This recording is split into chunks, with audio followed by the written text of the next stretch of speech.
اقرأ باسم ربك الذي خلق.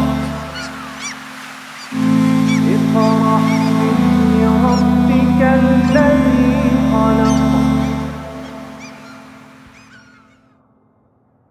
با تو گر خواهی سخن گوید خدا قرآن بخوان، تا شود روح تو با حق آشنا قرآن بخوان.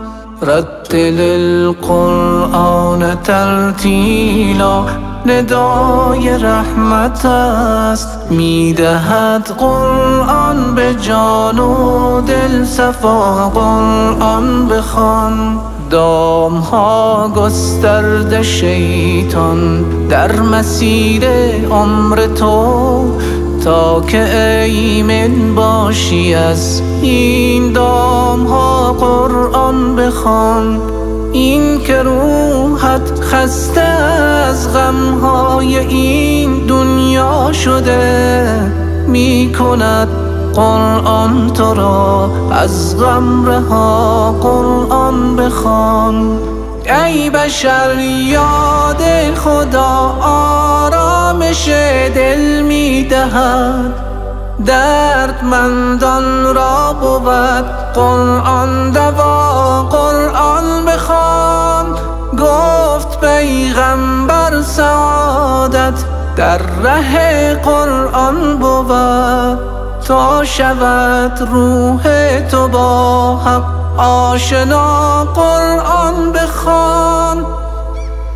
الذين آمنوا وتطمئن قلوبهم بذكر الله،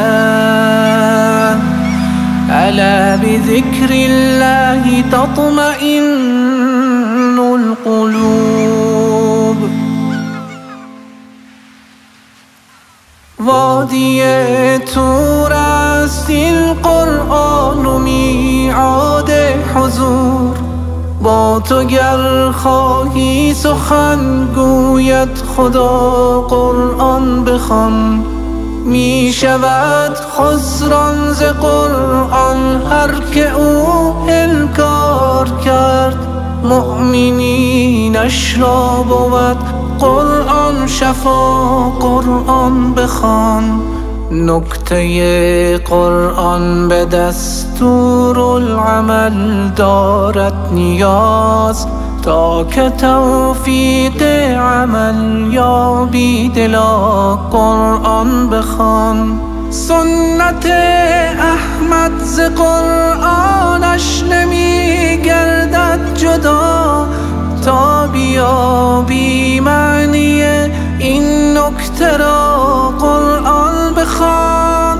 هست قرآن صامت و قرآن ناطق سیرت است، تا شوی تو رستگار در این سرا قرآن